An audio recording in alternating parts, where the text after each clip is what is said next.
Hello and welcome to This Little Village, a down-to-earth, relaxed and informative chat with people involved in horticulture. If you're nuts about everything plants and want to get some tips and inspiration, sit back with your cuppa and enjoy.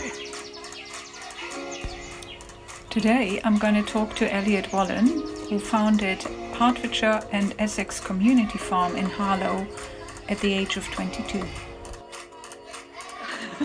Don't worry, be happy. Yeah, exactly.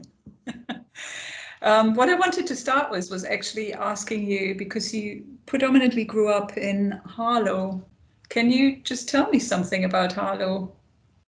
You know, for people who don't know it, only by name. So yeah, it's a bit of a weird one because actually I was born in Cambridge, and then I lived there until I was about like 2 or 3 years old. So I don't really have much of a memory of it. But then I moved and lived in Devon, in basically the complete countryside, in like a tiny little village, until I was about 7 years old. And so I was a real country bumpkin, and then moved to the complete opposite, which is Harlow, which is a urban town, a smallish urban town of population of, I think it's about 50 or 60,000, which is about half an hour from London. So there's a lot of commutes into London.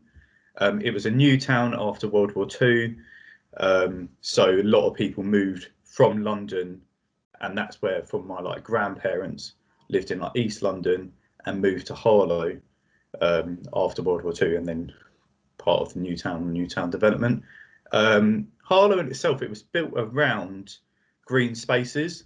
So the guy who designed Harlow designed it that there would be green spaces throughout the whole town. So if you go through the town, even though it is like a very urban town in parts, it is very green. There's lots of trees and there's lots of spaces. And so I think for people in Harlow, it's one of the big things in which they would say about the town that there is a lot of green, and a lot of people know it for the fact that it was based around this sort of green way of living, and particularly with cycle tracks. Cycle tracks it was designed so the whole town is accessible via a bicycle. I didn't know that. Yeah, that sounds interesting. To be fair, I've only driven through it. I've visited a couple of places, but I've only driven through it. And it gives me very much the feeling of after the war kind of city, but it doesn't feel very green when you drive through it. Yeah, I think it's very weird. Concrete. Yeah, I think it's quite an ugly sort of looking town in parts, because the architecture, if you go around the town, it's just housing. It's that classic housing estate sort of look to things. And there is parts of the town in which it's won awards for design and stuff like that when it was built in like the 60s and stuff. But actually, I suppose it's personal preference, but some people may say it looks really ugly. Some people will say maybe at the time or even now that actually they really like it. But I think that, I don't know, but I think when you compare it to other towns, it's more green. But then there's also going to be other places which, I don't know, I think they aesthetically maybe just look nicer because of the housing and stuff is sort of developed over time. When Harlow was just built, there was Harlow Old Town that's been there, but that's very small. But the bulk of the town, like 80-90% of the town, was built after World War II, and so is very much like quite large housing estates. There's quite a few tower blocks. Like Harlow was the first tower block, I think, in the whole of Europe. Was in Harlow, yeah. So there's quite a few tower blocks, and so yeah, I think it's I think when you walk around the town, it feels more green, because when you go into the housing estates and things like that, there is lots of green, and most places where people live, there is sort of green spaces near them, whether that be woodlands or fields, or like the cycle tracks which are lined with trees and things like that. But I can sort of definitely feel, and particularly if you go in the winter sort of times, obviously the trees are bare and it feels a lot more sort of I lost your communication. Not sure why. Is it? Can you hear me? Now I can, yeah. Yeah. So yeah, so you were saying in winter it can probably feel quite bare because it's predominantly deciduous. Yeah, I take Yeah, it. yeah, yeah, and so then during the summer, I think it can look really green, and at different times of the year, it's just really beautiful. Like in the autumn, the colours look really, really nice. But definitely, you can definitely Were you very aware of that as a child? about how green Harlow was. Yeah, yeah. Did you use it, as a space or? Yeah, definitely. So that was like in the 90s, like, so I moved to Harlow in about 96, 97, and obviously there wasn't internet or anything then, so everything you had to do was outside generally. So we lived just sort of in a housing estate. There was a little sort of green out the front of where all the houses were, and all the children would just play on that. And then as we got older, like play in the woods, build dens, that sort of thing. And so yeah, definitely it was always a part of my life. And particularly obviously I lived before coming to Harlow, I lived in Devon, where it is very rural where we lived, very like the school was absolutely tiny, probably less than 100 students in the primary school and stuff. So I think definitely aware of it. And also you're sort of, I remember being like from a young age knowing that Harlow was built around the fact that actually having green spaces. I think it was something that's part of the education in the primary schools and things like that. I'm not really sure where I learned that, but I know I've known that most of my life. From it being different to other places, you mean? Yeah, just Yeah. how it was designed, with the fact of it being designed with green spaces in mind. And I think it's changed a lot in the past 15 to 20 years, probably last 15 years particularly, because of large housing estates that have been built on top of the original sort of master plan from the original Newtown development. Now there's huge estates, like there's a estate called Church Langley, which is absolutely massive, another estate called Newhall, which is massive. Then there's developments happening all over the place, and within the next sort of 5 to 10 years, the capacity of the town is expected to sort of double in terms of the development. It's going to be absolutely huge. So it is, yeah, it's a town that's changing. It's changing, but I think it still holds on at the moment anyway to those green aspects. So what in that sort of quite idyllic, it sounds quite idyllic when you say it like that, your upbringing, what got you to the point of founding a community farm, do you think? I think it's one, obviously, having this sort of greenness within your life, you sort of have an appreciation for it. And then I just went traveling. I went to Australia for basically about 2 years.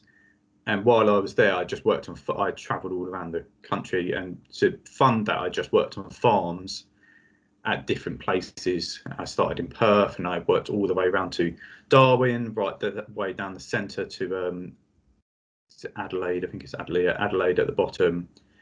Just working in wineries and melon farms and mango farms and tomatoes and little market farms, all potatoes, like lots of different things. And it really opened my eyes just to food systems and the world, and just how, like, before this, I just, even though I had a sort of countryside upbringing, but I was quite young, you just don't really take these things in. And then I did sort of my then sort of teenage years and sort of early adult life in Harlow, where you don't really see this stuff. You don't see how food's produced. Buy it from a shop, so I had no idea really. Yeah. And then and then alongside that, just saw the massive, huge amount of food waste. So just like the wrong size peppers, and like, oh, the potatoes too large. The potatoes too large, and we can't sell it to the shops. And you think, what? It's too? How can you have? So, and then What happened with that? Do you know what happened with the surplus? What did so they do? then, so like, for example, I worked on a potato farm, and if the potatoes were too big, they didn't match what the supermarkets would want.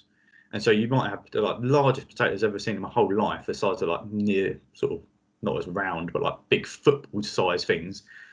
And they would be sent to a chip factory. They would be bagged up into Hessian sacks, sent to a chip factory, and the factory would, I can't remember how much they would buy it via the pallet, and it was really, really cheap, just because otherwise it was just waste. And you think, if you're in, for me anyway, if I was in a supermarket and there was two sized potatoes for the exact same price, and one was larger, I would go for the larger one because that just makes sense. You're getting more for your money.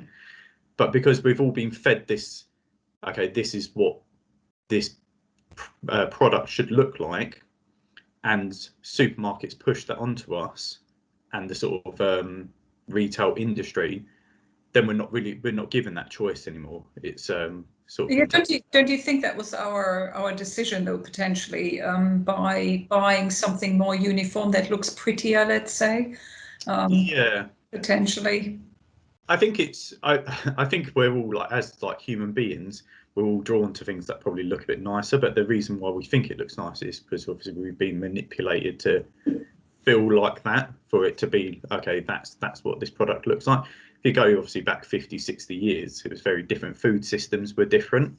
And it works in the favor of the supermarket at the end of the day, because they can dictate to the farmers and dictate to the consumers what people want.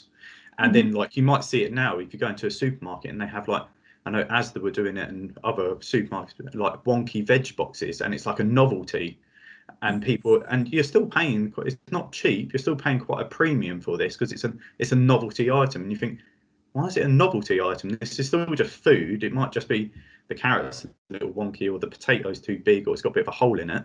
And now it's been manipulated again by sort of supermarkets to create this novelty because people are a bit more aware of food waste and food systems. But really it should be sort of actual change to what they stock, because if supermarkets start stocking different things, they will change the behaviours and the thinking of the consumer essentially as well. So yeah, just going back, it was that aspect of that sort of, I suppose, what then got my brain ticking when I was in Australia and I saw these foods, how the sort of food systems more worked in terms of on the ground at the first step in the farm, how they were being dictated to by like different industries. Did you want to do it predominantly for yourself initially, that you wanted to grow your own food, or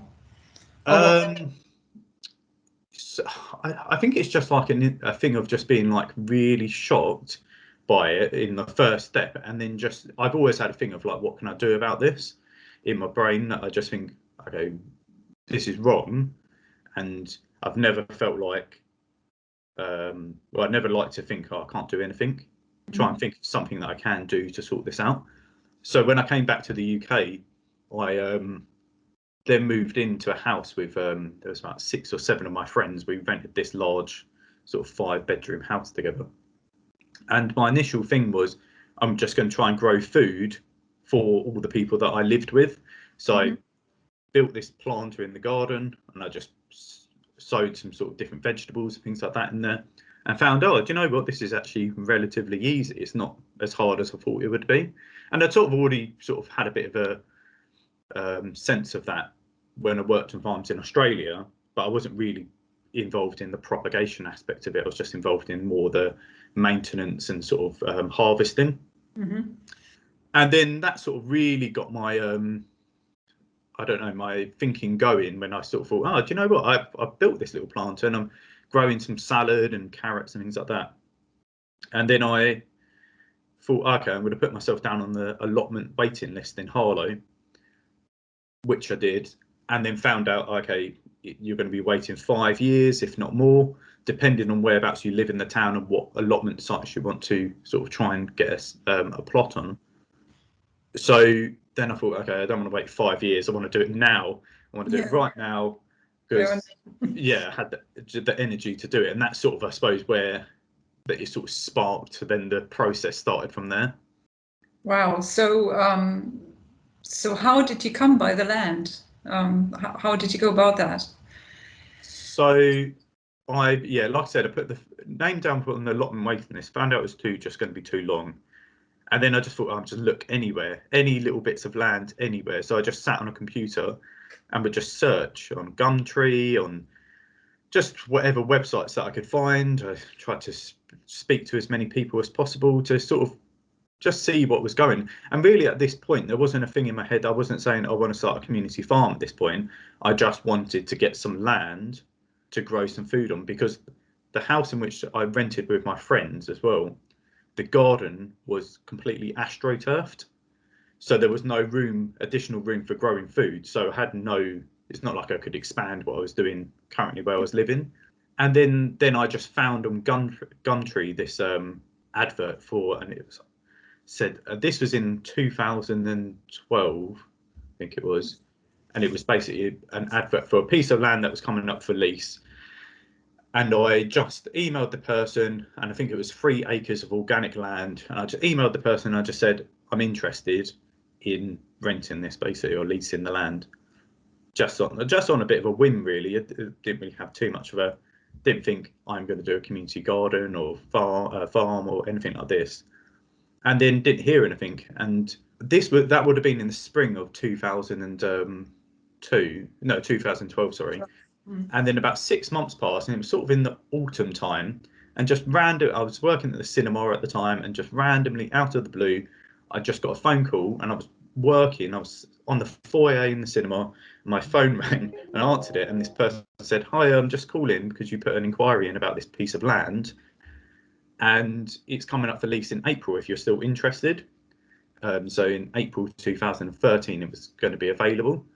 And so I was like standing in the sort of alcove of a screen taking this phone call, like, yeah, I'm interested. Because at that point I'd been traveling, come back to the UK, already worked in the cinema before I left, and I'm sort of a bit like, oh, why not? I've got nothing to lose. I've got nothing to lose at all by sort of following this up. So a week or two later, I went with my friend to have a look at this piece of land and was just blown away. It was just outside of Harlow, and it was a 3-acre piece of land, organic certified, with 2 massive polytunnels, a big pond with a little island on it. It was just like idyllic to sort of go there, all surrounded by like. It's not the land that you're currently. Not the land at the moment, no. Ah, okay.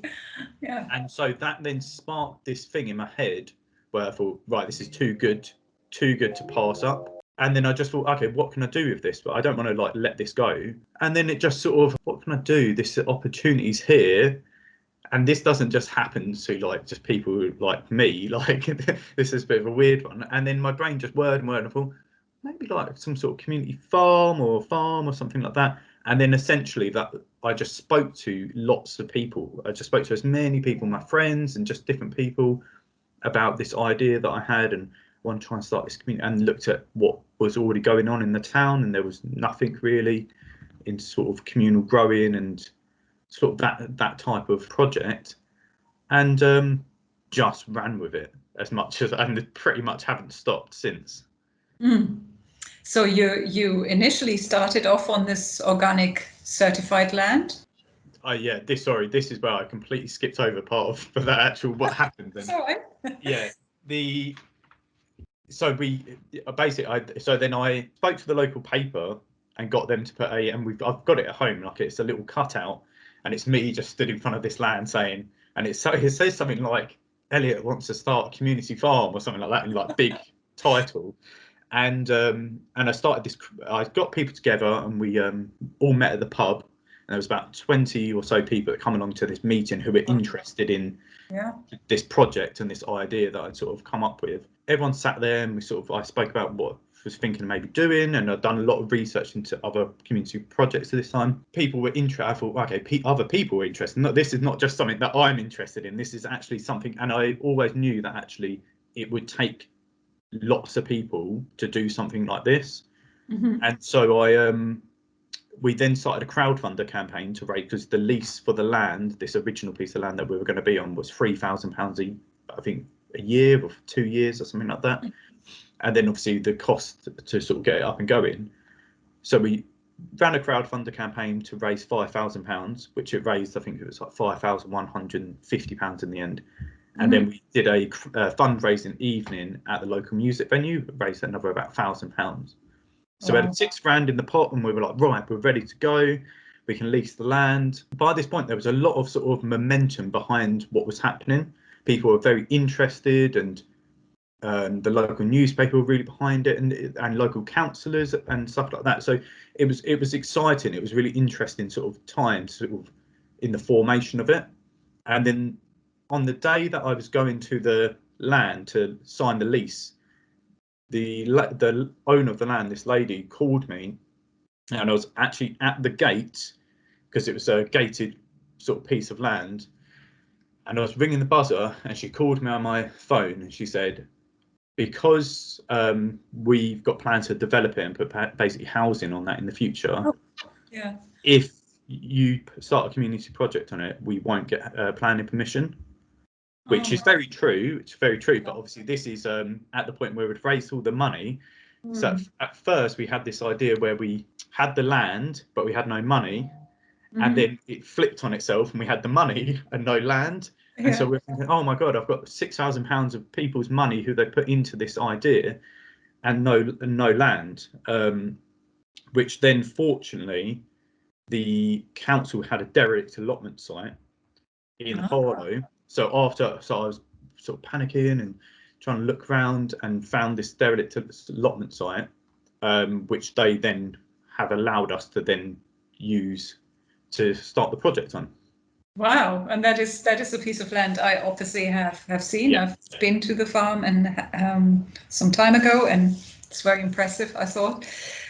So you must have set out with just a few people. I mean, how did the momentum carry on? I mean, you say you had about 20 people. Did they all stick with it?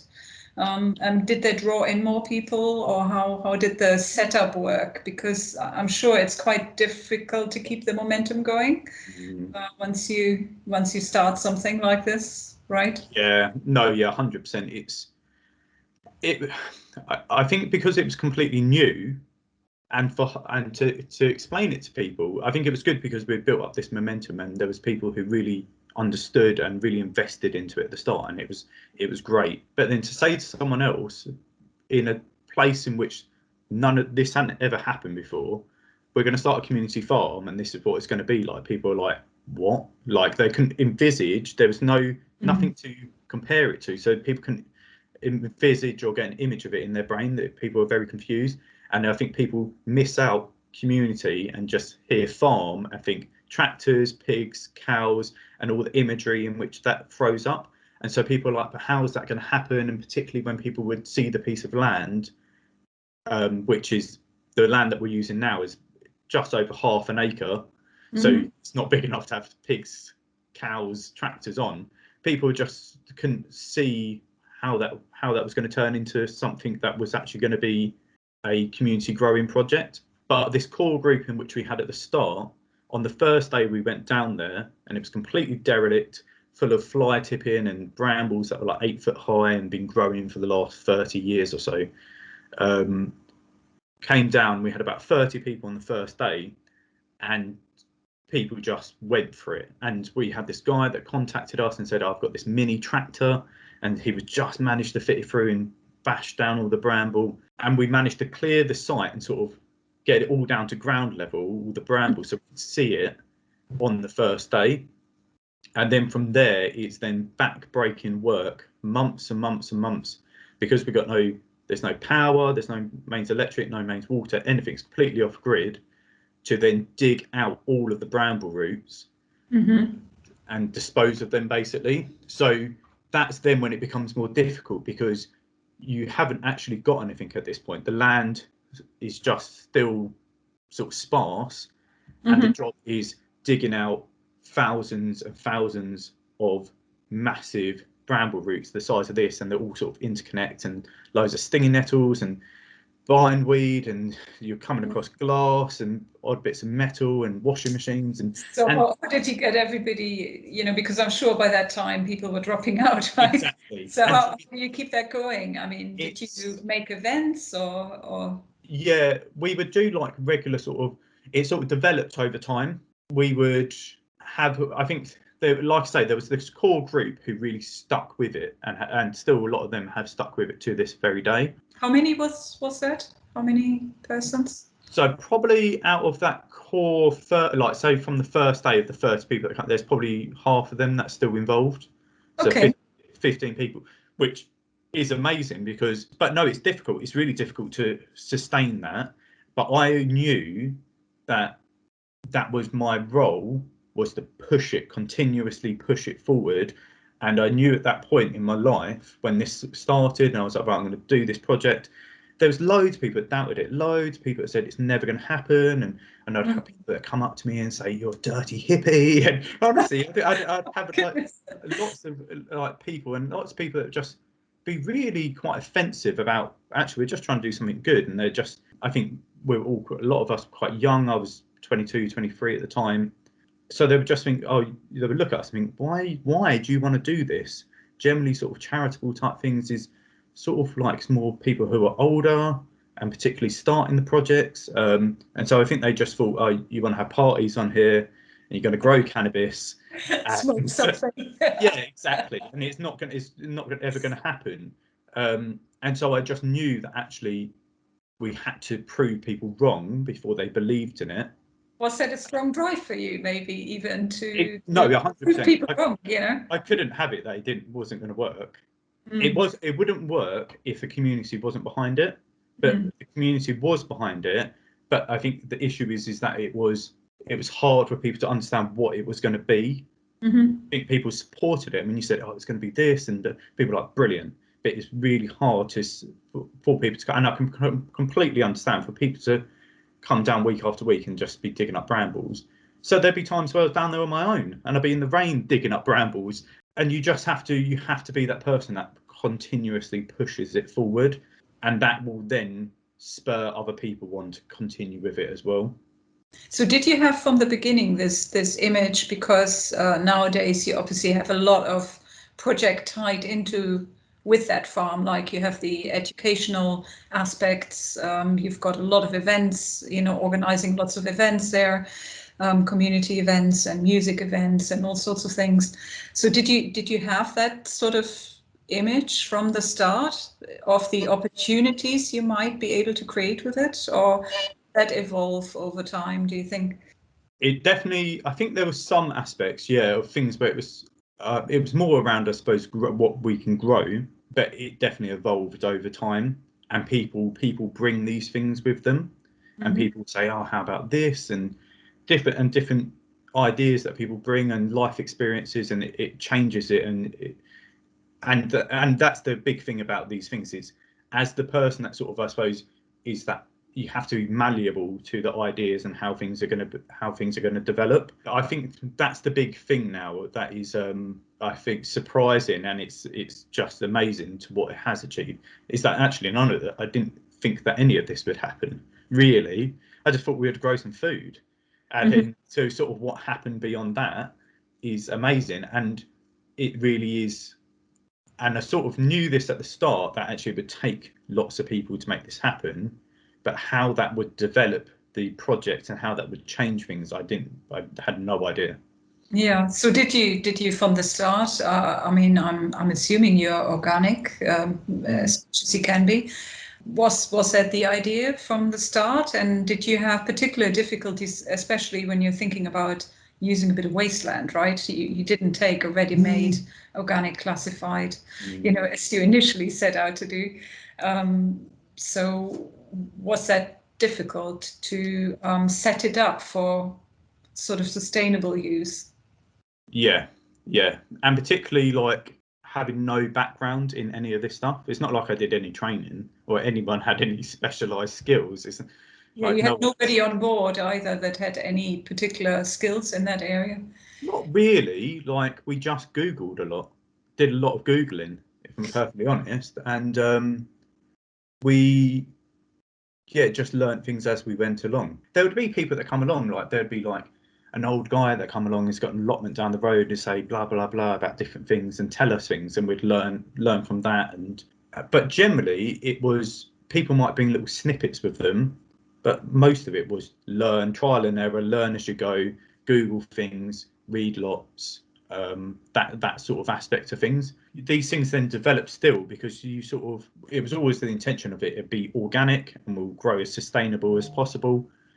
But still to this day, there's still things that we change and we go, actually, we can do that better still. We can still do that better. We can still make this more sustainable. We can change the way, I don't know, we just don't disturb the soil. When at the start, we would have just dug it all up and churned it all over. And, so I think I think it's a constant thing. But yeah, we went into it with no actual knowledge.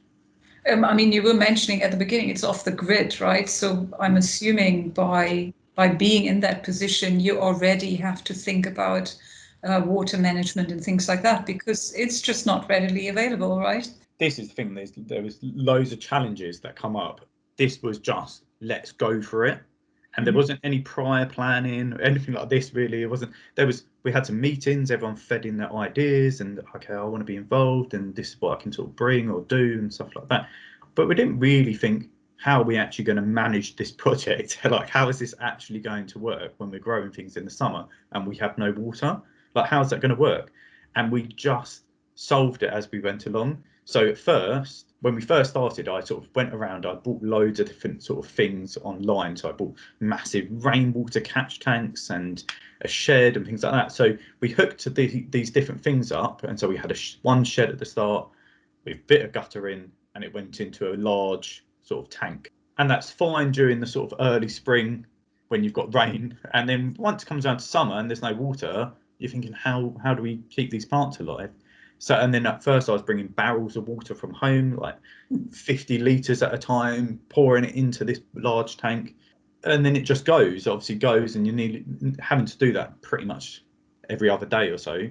And then at the time, it was my mum who said, oh, there's a small brook that runs along the bottom of the land in which we use, who said, oh, what about a bilge pump for what they use on a boat, to bail out a boat? So we looked into it and we bought this. We spoke to the Environment Agency or someone like that and got permission. They said, yeah, you can pump the water out of the brook and you can use it. And we sort of tested the water to make sure it's sort of okay. And it's like a running stream, so it's a constant sort of so it's not just like stagnant or something like that. Yeah. And and basically without that, the whole project would not be possible. And there's things like that have developed over time where we go, okay, how do we solve this problem? How do we put our brains together and we make it work, basically? And sometimes, like, there's things in which people say, oh, can we have I don't know, plug sockets so we can charge our phones? And we sort of weigh it up and you think, but is it necessary? Do you, like, if your phone ran out, is it the end of the world? No. We could do it. We could have some solar panels and things like that. But actually, it's about sort of disconnecting and not trying to sort of have every single thing in which we have in our normal lives here. Sometimes the inconvenience is a good thing. Yeah, it sounds very much like modern ideas about well-being, obviously. So did you find that was a strong aspect for people that were joining you as volunteers? I mean, how large is the group nowadays? Yeah, so now there's probably about 50 sort of active volunteers that come down who would probably form our like core group. And then on top of that, in a year, we could have probably 300 or so volunteers, maybe a bit more, where we'd have schools and just other different groups and things like that would come down. And then on top of that, we just have visitors. So we do lots of events, like you said, and people would just pop in to buy some vegetables or donate some pots to us, or just lots of different, or just have a look around or have a chat. And so we might have 2,000-3,000 visitors in a year. So the place is a thriving space. They sort of be in with lots of different people coming and going. So yeah. So is it word of mouth? Because it's not easy to find, right? It's not on a thoroughfare or something. Yeah, it is. Generally, it's a lot of word of mouth. And now, like, we're rooted, if you don't mind the pun, in the community. That, it would be a lot of word of mouth. Now we've got a really good presence on like Facebook and Instagram, and we could signpost it and stuff like that, but it's not a tourist attraction at the same time. It's actually about growing food sustainably and together as people and learning in that process. And what we don't want it to be is something where, I don't know, where it's sort of like a pick your own type place and it's the novelty like that, because that's not what it's about. So you have to balance those aspects. Yeah, I can see that. I've got to ask you something, because I know you love cooking. What came first, the cooking or the farming? Or did you just have to do something with some of the weird produce, the big potatoes? I'd probably say it's It's a hard one. I'd probably say I've always just really loved food and been a bit of a glutton. So I'd probably say it's probably the cooking aspect of it, because my mum has always cooked more or less everything, and so that was always just like a big aspect, integral part of, or sort of like pivotal part of our home life. Is that my mum would cook everything, and we were involved in that process. And then from a young age, like my mum had to go to work and we had to learn, not just like thrown into the deep end, but we would cook our own meals for everyone else. And so I don't know, at the age of 8 or so, I knew how to cook. I wasn't someone that just didn't know how to cook. And so I think it gives you an appreciation for food as well. And for the freshness of produce, right? Yeah, and for me, I just really like the thing of what food does. Like, food brings people together and it connects people, and it's just very enjoyable, obviously, because of the flavors and things like that.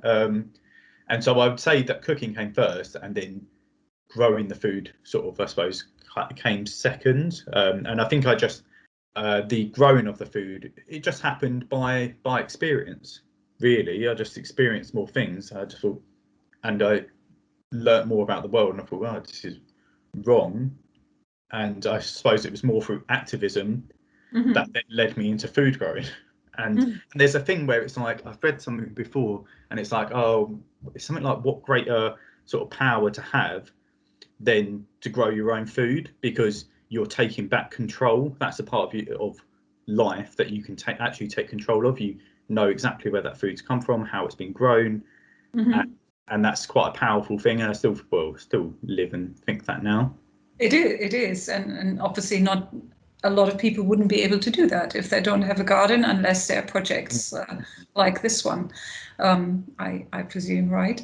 I did want to touch about the community aspect. You know, I don't know how easy it is to talk about that, but you will attract all sorts of people, right? And some people, it will be much more to them than just somewhere where they can grow food, right? And that aspect, I think, is also very important. Yeah. And, you know, I experienced it when I was there. You know, you could tell the people that were there, it was a very important part of their life, right? Yeah. To have that. I think that with that aspect is something that just completely underestimated, or just didn't really realise, is that how valuable that would be to people's lives. And it's as valuable to my life, and that's why I can understand it, how valuable it is to other people's lives, because equally it's as valuable to my life as well, in terms of those benefits in which it provides. And so what benefits do you mean exactly by that, do you think? Yeah, I think it's like, that's the thing. I think at first we were like, oh, we're going to grow food, and then what you realise then from that, actually food is essentially sort of like the mechanism, and then what comes from that is mental health benefits. So you might have someone that's very lonely, someone that's lacking confidence, someone that's lacking sort of just feeling empowered, or where's my place in the world? Like, there's the physical health benefits that go along with actually eating better food, or digging, or being outside, just being outside and being involved with something active. And obviously at the end of the day, like, if you're growing the food and you see the process and you feel sort of proud of that, you're more likely to go home and then eat that food, and that food is going to be better for you, because as soon as you pick a vegetable off a plant, essentially the nutrient level in that bit of vegetable is dropping. So as soon as you pick it off and you eat it, that's as good as it can essentially be for you. And then there's things like, I don't know, you learn new skills, and so you might find it easier to get employment, or you may go out into the community and think, okay, I've seen how actually people can work together and create change.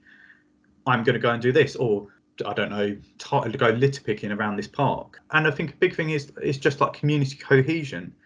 People will interact with people in which otherwise they may never meet in their normal life. So you may have a doctor working alongside someone who works, I don't know, in a laundrette, someone who's unemployed, who's working alongside someone who works in a garage or something like that. And people get talking and share experiences, and people from different communities. and it just breaks down barriers, and people go, oh, do you know what, we're all just people. And so then, it's a respect thing as well. I take it. And I think it's like, life is hard, isn't it? Like we all know, and it can build a barrier. We can all build a big barrier up, and it can make us quite sort of hostile maybe to other people, or wary of other people. And I think something in which I definitely learnt this from doing this project, and I think this is something which people still get now, is that actually it makes you realise how generous people are and how much people want to help each other. And like I say, like when we first started and the man came down with the little tractor and smashed down all he just rang out of the blue and said, okay, I want to help by doing this. And you really realise, actually, there's such a good side of humanity and people, and sometimes they just need that mechanism there to enable that to happen, because that may not be there in people's lives already. Yeah, very true, very true. And the for the community, you know, the lonely aspect you were saying, and the mental health and so on. How did the community farm reach out to people like that? Did they find you, or were people actually reaching out to other people saying, oh, come along, you might enjoy it, kind of? Yeah. So it happens in lots of different ways, generally in quite an organic process, where someone will come down, or they may live near to where the farm is. They may walk their dog past the farm, or could come, or just hear about us. And then they may say, oh, do you know what, my friend, this would really suit my friend, and they're going through a bit of a hard time at the moment, and they will bring them down. Or it might be through, like, we're connected in with quite a lot of different organisations now through the town, and Harlow's really good. They've got really, really well connected and supportive sort of third sector or charitable and community sort of organisations who really want to help each other. And so we might have someone sent to us or directed towards us from Mind, and they've been having counselling or something along the lines of that. Like there's an organisation called ISS, which is Integrated Sports Services, which helps people who have recently moved to the country and are trying to integrate and sort of into the community and stuff like that. And so it can be really helpful for people to just meet other people. And I think, as we all know, as adults, it can be a lot harder to meet people, establish friendships, and I think places like Harlow, it can be really hard to find community. It can be really difficult to find that. Why is that, do you think? I think it is this thing of like life can make people quite guarded and shielded with things. And I think I don't know, if I'm honest, I think it's quite a tricky one. I think when you go to places, maybe larger towns and cities, it's more prominent and thriving. When I think in Harlow, it's a working class town. There's not lots of money going around. Services and things have been cut over the years, so it can make it quite difficult to find things. And I think it can be hard for people it's daunting. Like, I can really understand it, and I always hold this sort of in my head to this very day. When you go into something and you go there and you don't really feel very welcome, it's the most horrible feeling, because you just feel like, oh no. And that experience of when people have that, that can turn people away from doing that sort of thing, maybe for the rest of their life or for a long time. And so I always hold on to that. When someone comes through our gate, I always beeline for them. They'd probably think, oh my God. But I always because we could all be chatting. There could be 20 of us in a group all having lunch together, chatting away, and everyone gets to know each other very well and things. And someone could walk into that, and that is daunting to come into.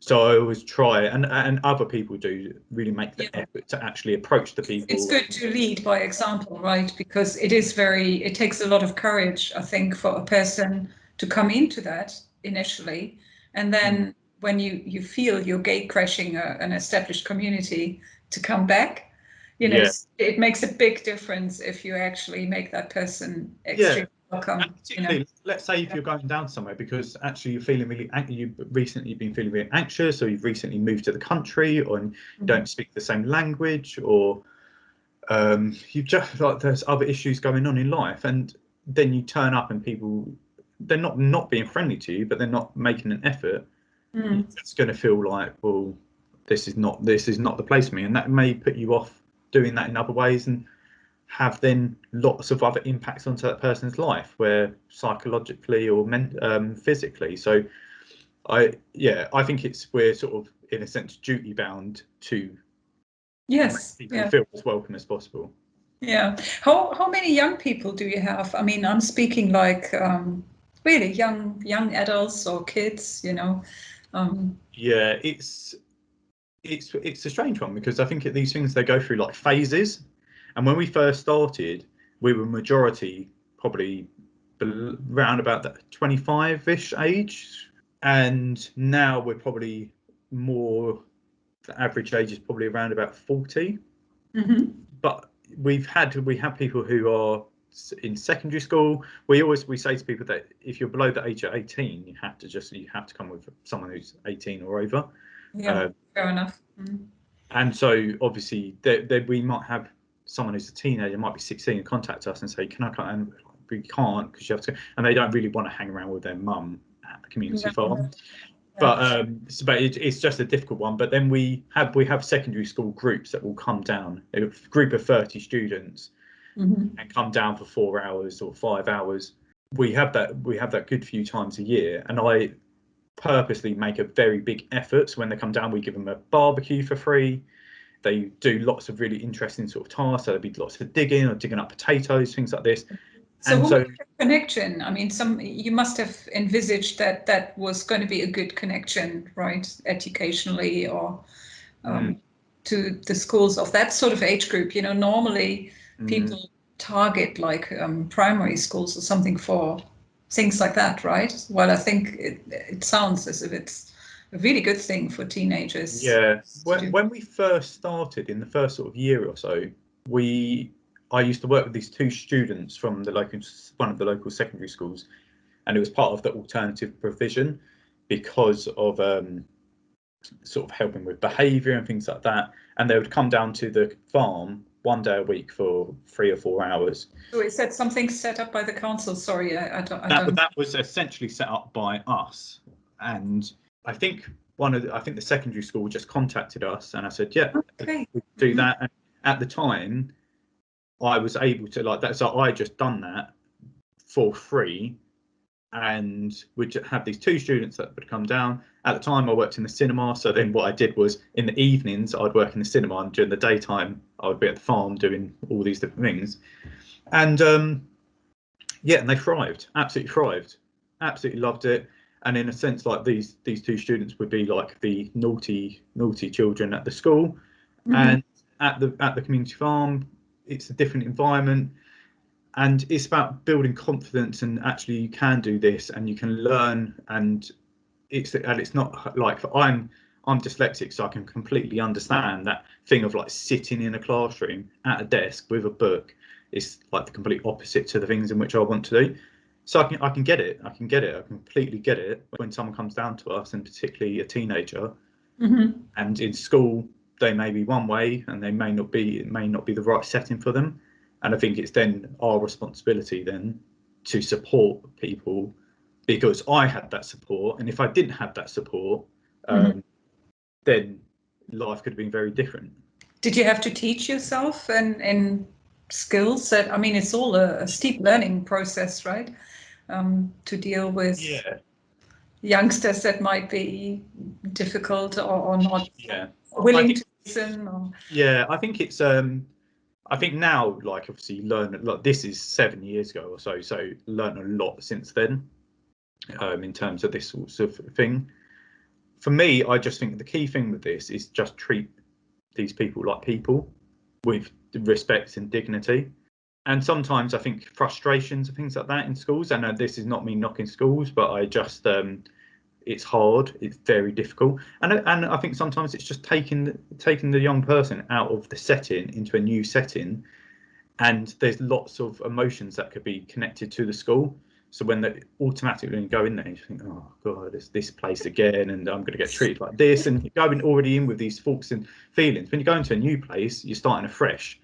And so I always just thought, okay, it's about the person being able to achieve and to learn, actually, I can do this. So it's not about them coming and me going, oh, let me help you do that. No, you work it out. And if you can't, you can ask for my help, but you're still going to do it.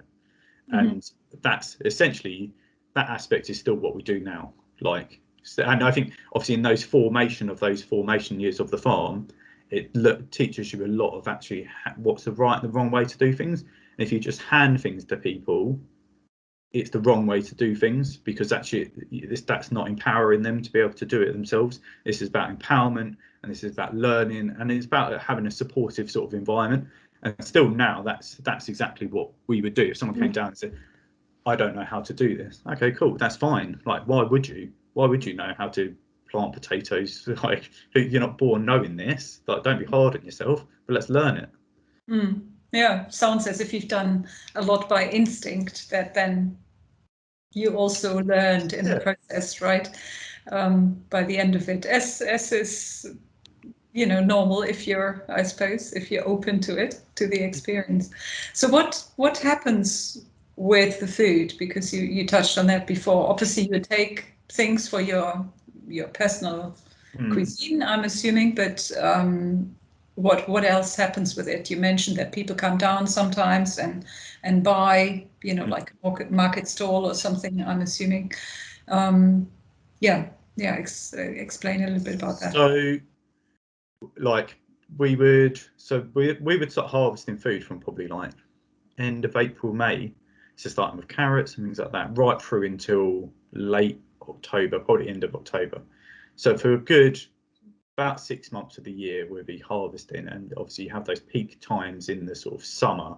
Everything that we harvest, we weigh and record exactly how much it weighs, the name of it and how much it weighs. And then this is sort of developed over time to how we do this. But it's always been a thing of, if someone came to us and said, can I have this? Have it. We're not expecting you to pay for it, just have it. It's not about the money, but people now actively want to try and support us, which is helpful, because obviously we do need money to make these things work. And so someone might come down to us and might want to buy some, or that they may just want to take some. If that's the situation they're in, then cool. That's what it's about. Our volunteers will take, we never say this is how much you take as much as you need. And by doing that, it puts the responsibility onto everyone to be fair with actually how much you do. So it's not us dictating to people saying you can only have 2 tomatoes, because people will, I think then when you start doing that, it's about that self-responsibility, and it's about actually, I'm part of a group. I have to understand that there's 12 tomatoes and there's 12 of us, we all take one. Does it always work? Does it? Well, this is the thing, nothing's ever perfect, and so it takes time. But I think 99% of the time, yes. And we still do it that way to this day. And so, so it will go to people who come in off the street, our volunteers take the first share. Then it will go to anyone who wants to come in, but equally we will supply a homeless sort of outreach organisation in Harlow. So once a week we will take a couple of sort of, sometimes it's loads of 2, 3, 4 boxes of vegetables to them. The food bank, lots of different organisations really. This year there's a new organisation, like a community fridge organisation, where people can go in and get sort of supplies. And as we know that obviously COVID has had a massive impact on people's livelihoods and how money and things like that. So we're going to be supporting them to sort of provide fresh food for them, because a lot of the things in which you see, there might be a lot of non-perishable foods in terms of, and this was a big thing with the formation of the farm when we first started. You can go to the food bank and you can get tins, but there's nothing fresh. And you can go to maybe some different organisations, but nothing fresh. And like the homeless organisation, they would do lunches and breakfasts and things like that. And they will use fresh food, but ours is fresher, and so it's better for your health. And if you're someone who's homeless, you're much more likely to have serious health issues. And why? Because you just don't have the resources to tap into these different things. So it's about then trying to sort of create, I suppose, more of an equal sort of society or community. So people actually, well, why shouldn't you have it? Life's been hard. Life's been really hard for you. And it's not, like, a lot of time, it's not someone's fault, or it has been known lots of things can happen. And so, yeah, that's the general places in which it goes.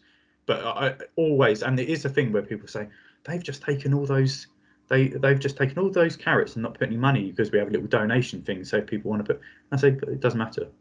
Does it? We don't know about that person's life. We don't know actually what is going on. And I would ever want to start being judgmental onto someone else's position and what's going on in their life, when we just don't know, because we're all vulnerable to potentially going in that direction where actually we become homeless, or we particularly now, right? Yeah, where a lot of people will have lost their livelihoods probably in the last year. Absolutely, you can see how fast it can happen, right? Exactly. Life is an adventure. No, yeah, exactly. And the last thing that people need is judgment when they're in that position. Actually, what people need is just compassion. And then and it's like I was explaining sort of earlier with what people get from being involved. Equally, when someone comes to us and they're not involved as a volunteer, and they come down and they say, oh, look at all that kale or all those carrots or something, and they might see us walking along with a wheelbarrow and it's full of stuff, and then we say, oh, do you want some? And they're like, what? And it's a shock, because when does that happen in your life? Here you go, have some, it's free, just take it. And that act alone, that has repercussions and ripples which will go out into the rest of the communities, or into that they may just go home, and it might have been a stressful time for that person, and actually it gives hope to people, and it makes people feel like, oh, do you know what, actually we don't have to be so guarded to each other, we can actually be more open and supportive. It has got an effect. If it's just something, I don't know, I had once, I didn't have the change, to pay for my ticket on the tram or whatever, and somebody else, just say, here, just take. Exactly. It's that thing of, it just makes you feel good, and you are passing it on usually as well. It's just one of those things, isn't it? It's that exact feeling. And it's another one of those is like, when you go into a car park and someone says, oh, here we go, have my ticket for the car. Oh, yeah, absolutely. And you feel like, oh, that's really nice, because they didn't have to do that. No, and it doesn't cost them anything, but it's a thought of kindness, right? Exactly, it's that exact thing, and it just changes. It changes how people are towards each other and how people think about the world, and I think, like, we can all go through really hard times, and if we can just make it a bit easier for each other, then why not? Absolutely. That would be a perfect end word, of course. This concludes our first podcast with inspiring people in horticulture. Thank you so much, Elliot, for your time and a very enjoyable afternoon. We carried on talking about God and the world, and maybe there's material here for a future podcast. However, our next podcast will be with Ed, the owner of a family business in the southeast.